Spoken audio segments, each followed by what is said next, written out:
வணக்கம். Tamil Nadu hostel owners development association மாநில தலைவர் செந்தில்குமரன் பேசுகிறேன். இந்த வளைகுடா நாட்டில் நடக்கிற போரால் இப்போ ஒரு மிகப்பெரிய எங்களோட ஹாஸ்டல் நிர்வாகத்துக்கு மிகப்பெரிய அச்சுறுத்தல் வந்து பார்த்தீங்கன்னா இந்த கேஸ் தட்டுப்பாடு மிகப்பெரிய தட்டுப்பாடாக இருக்குது.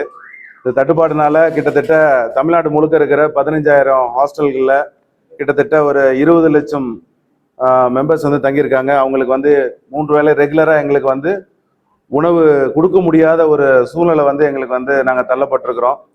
நாங்களும் மாற்று வழிகள் வந்து நிறைய ஏற்பாடு பண்ணி செஞ்சு கொடுத்துட்ருக்கோம். பட் எங்களால் அது முழுமையாக செஞ்சு கொடுக்க முடியாத ஒரு சூழ்நிலைக்கு வந்து நாங்கள் தள்ளப்பட்டிருக்கிறோம்.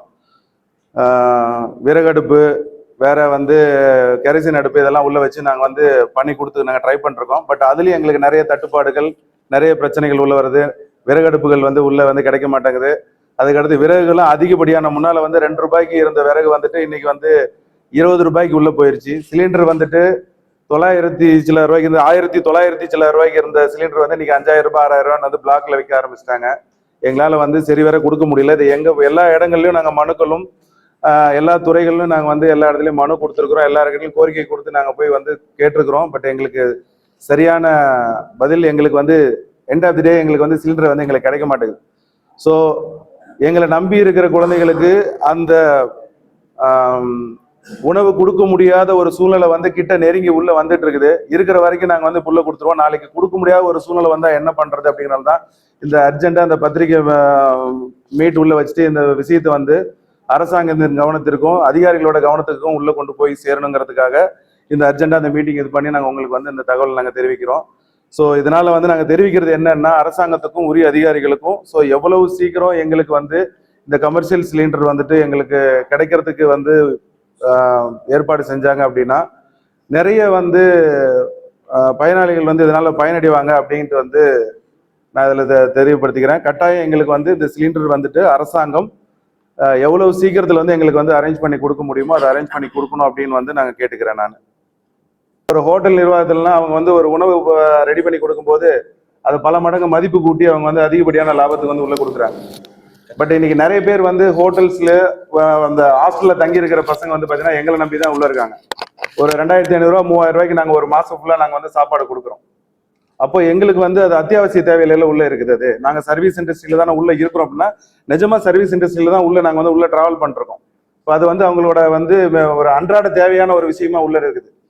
அதனால எங்களுக்கு வந்து அந்த மானிய இதில் எங்களுக்கு வந்து கொடுங்க அப்படின்னு சொல்லி நாங்கள் வந்து கேட்குறோம். வந்து இன்னைக்கு கேஸ் ஏஜென்சி ஒரு ஏஜென்சியில உள்ள போகும்போது கேட்கும் போதும் எங்களுக்கான அந்த சிலிண்டர் தரப்பு கொடுக்கறது வந்து மறுக்கப்படுகிறது. கண்டிப்பா சார், இதுல என்னன்னா இப்ப நாங்க இதேதான் இப்ப என்னன்னா இப்போ லக்ஸுரியா கொடுக்க வேண்டிய உணவு பதார்த்தங்கள் இல்லை நிறைய வந்து எரிபொருள் நிறைய செலவு பண்ணி செய்யக்கூடிய உணவகங்களை வந்து கொஞ்சம் வந்து டேப்பர் பண்ணியிருக்கிறோம். ஸோ வழக்கமா எல்லா இதுலையும் உள்ள பண்ற மாதிரி டீ காஃபி உள்ள கட் பண்ணியிருக்கிறோம். அதிகப்படியா வந்து எரிபொருள் செலவாகிற ஐட்டங்களை கம்மி பண்ணி சப்பாத்தி தோசை இதெல்லாம் கொஞ்சம் கம்மி பண்ணி கொஞ்சம் வெரைட்டி சாதம் ஸோ வந்து எக்கு அந்த மாதிரி ஐட்டங்கள் உள்ள வந்து கம்மியான எரிபொருள் செலவாகிற மாதிரி வந்து இது பண்ணியிருக்கோம். இது எங்களோட இன்மேட்ஸ் கிட்டே உள்ள சொல்லியிருக்கோம்.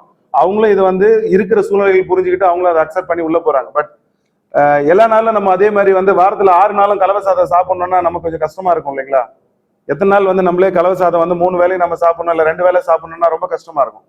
பட் நாங்களும் அதே தான் உள்ள உட்காந்து சாப்பிட்றோம். அப்படிங்கும் போது அந்த இடத்துல கஷ்டமா இருக்கு. அப்போ அடுத்து ஏதாவது ஒரு ஐட்டம் உள்ள வந்து ஆட் பண்ணி சாப்பிட்டா தான் நம்மளால இது பண்ண முடியும். இப்போ நாங்க கொடுக்குறோம், ஒருவேளை நம்ம கிட்ட பிடிக்கல அப்படின்னா பிள்ளைகள் வெளியே போய் ஹோட்டல்ல சாப்பிடுவாங்க. பட் இப்போ ஹோட்டலும் எல்லா ஹோட்டலும் மூடி இருக்குது அப்படிங்கும்போது அந்த பசங்க எங்க போவாங்க? அப்ப நீ திரும்ப எங்ககிட்டயே உள்ள வராங்க.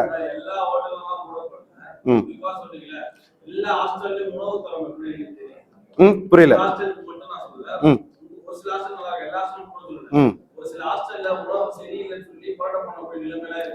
கண்டிப்பா இருக்கு சார், இல்லைன்னு சொல்ல.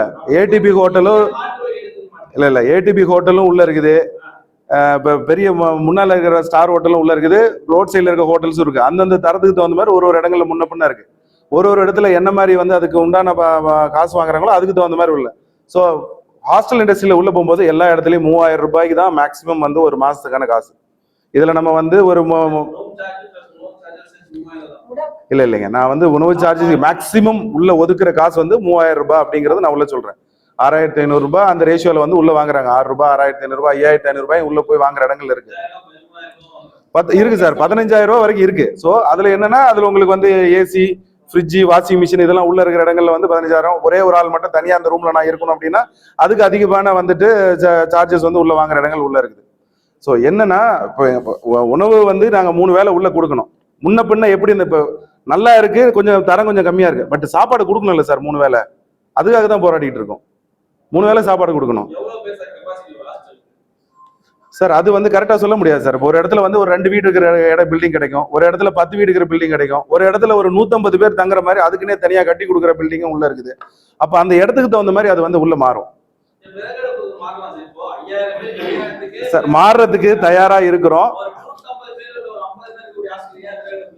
கிட்டத்தட்ட 75% வந்து நாங்க எல்லாரும் இப்ப விறகடுப்பு வச்சு தான் இன்னைக்கு சாப்பாடு கொடுத்துட்டு இருக்கோம். இப்ப எங்களுக்கு என்ன பிரச்சனைனா, விலைவாசி 2 ரூபாய் 4 ரூபாய் விறகு இருந்தது, இன்னைக்கு 20 ரூபாய்க்கு போயிடுச்சு. இன்னைக்கு அந்த அடுப்பு வந்து பாத்தீங்கன்னா கேட்கறதுக்கு நாதி இல்லாத இருந்துச்சு, ஒரு 7,000 8,000 இருந்துச்சு, இன்னைக்கு அந்த அடுப்பு 35,000 ரூபாய்க்கு விலை போயிடுச்சு. அதுக்கு அடுத்துதான் வந்து பாத்தீங்க அப்படின்னா எங்களுக்கு மிகப்பெரிய சவால் வந்து பில்டிங் ஓனர்ஸ். இப்ப நீங்க விறகடுப்பு வச்சு சமைச்சீங்கன்னா என் பில்டிங் ஃபுல்லா கறி ஆயிருது அப்படின்னு ஒரு கம்ப்ளைண்ட் உள்ள வருது. அக்கம் பக்கம் வீட்டுல இருந்து எங்க வீட்டுல ஒரே புகையா இருக்கு அப்படின்னு சொல்லிட்டு நான் 2 கம்ப்ளைண்ட் உள்ள வருது. இப்ப இந்த சேலஞ்சஸ் எல்லாம் இப்ப உள்ள வந்து நாங்க வந்து சந்திச்சுக்கிற ஒரு சூழ்நிலையா உள்ள இருக்கு. அப்படி இருந்தும் நாங்க உள்ள கொடுத்துட்டு தான் இருக்கோம். உள்ள ஃபுட்டு நிறுத்த முடியாது அது. ஏன்னா வந்து தாயா புள்ளையா உள்ள பழகிட்டோம். இப்ப உள்ள பசங்களை ஒருத்தர் ஒரு இடத்துல உள்ள இருக்காங்கன்னா ஒரு 50 பேர் நாங்க பாக்குறோம். டெய்லியும் பார்க்கும்போது வந்து நமக்கு ஒரு ஃபேமிலி ஒரு அட்ராக்ஷன் உள்ள வந்துடும். அப்ப இன்னைக்கு என்ன அங்கிள் சாப்பாடு, இன்னைக்கு என்ன இருக்கு, இன்னைக்கு நாளைக்கு என்ன சாப்பாடு உள்ள கொடுப்பீங்க, இதே மாதிரி கொடுத்துட்டு இருப்பீங்களா, கொஞ்சம் மாத்தி சேர்த்து குடிக்க கூடாதா, ஒரு தோசை போட்டு கொடுக்குறா, சப்பாத்தி போட்டு கொடுக்குமா, ஒரு நேரம் மனசரிச்சு ரைட்டு போடு பாத்துக்கலாம் அப்படிங்கிற மாதிரி உள்ள சொல்லணும். பட் இப்ப இருக்கிற விறகு குறைஞ்சிருச்சு, எங்களால இது பண்ண முடியல. பில்டிங் ஓனர்ஸ்ட பிரச்சனை ஆகுது. இந்த கேஸ் தட்டுப்பாடு உள்ள அதிகமா உள்ள வரும்போது இன்னொரு 1 வாரம் எங்களால தாக்கு பிடிக்க முடியுங்கிற மாதிரி ஒரு சூழல் இருக்கு. அப்ப அதுக்கு அடுத்ததா உள்ள வந்து வரும்போது எப்படி நாங்க வந்து இது பண்ண போறோம் அப்படிங்கறத விட எங்களுக்கு தெரியல. இப்ப மாண்புமிகு பாரத பிரதமர் மோடி அவர்கள் வந்து 2-3 நாளைக்கு முன்னாடி அடுத்த லாக்டவுனுக்கு தயாரா இருங்க மாதிரி ஒரு பாராளுமன்றத்தில் ஒரு ஸ்பீச் ஒன்று உள்ள கொடுத்துருக்காரு. அதை பார்த்தோன்னா என்ன பயமா இருக்கு. ஏன்னா வந்து லாக்டவுனுக்கு முன்னால அவர் ஒரு ஸ்பீச் கொடுத்தாரு, அடுத்து ஒரு பெரிய ஒரு இது ஒன்று உள்ள வந்துச்சு. இப்ப இது கொடுத்ததுல 2 நாளா வந்து தூக்கமே இல்லை.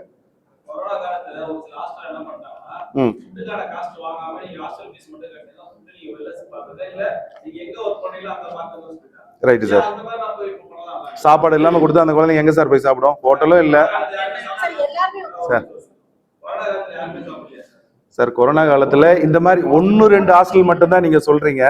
ஆனா எங்களுக்கு தெரிஞ்சு நாங்க நடத்தினதுல 99% ஹாஸ்டல் வந்து நாங்க ஃபுட்டோட தான் கொடுத்தோம். 99% ஃபுட்டோட தான் உள்ள கொடுத்தோம்.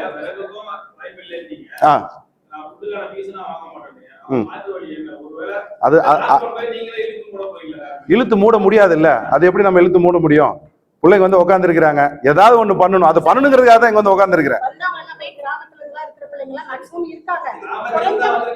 குறைந்தபட்சம் வருமானம் 15,000 ரூபாய் 20,000 ரூபாய் சம்பளம் உள்ளவங்க தான். அவங்களால ஒரு 5,000 ரூபாய் கொடுத்து தான் ஹாஸ்டல் தங்க முடியும். அந்த மாதிரி கேர்ள்ஸ்க்குலாம் நாங்க வந்து சப்ளை பண்ணும்போது வெளியில போய் அவங்களால சாப்பிட முடியாது. இன்னைக்கு வாரத்துல ஒரு நாள் சம்பளம் வாங்கின அன்னைக்கு கூட போய் வெளியில இருந்து ஆசையா சாப்பிட்டு வந்துருவாங்க. ஆனா எல்லா நாளுமே அவங்களால முடியாது. அப்ப அதுக்கு என்ன பேர் பண்ண போறோம்? தடை இல்லாம கமர்ஷியல் சிலிண்டர், தங்கு தடை இல்லாம எங்களுக்கு வந்து சிலிண்டர் வழங்குமாறு கேட்டுக்கிறோம். ஆல்ரெடி வந்து எங்களுக்கு தங்கு தடை இல்லாம சிலிண்டர் கொடுக்கணும் அப்படின்னு சொல்லி அரசாங்கம் வந்து ஆணையிட்டு இருக்கு. அந்த ஆணை முறைப்படி எங்களுக்கு வந்து அந்த சிலிண்டர் எங்களுக்கு வழங்கணும் அப்படின்னு சொல்லி நான் கேட்டுக்கிறேன். தமிழக அரசு மாண்புமிகு தமிழக முதல்வர் மு.க. ஸ்டாலின் அவர்களுக்கு நாங்க இங்க வேண்டுதலை நாங்க வச்சுக்கிறோம்.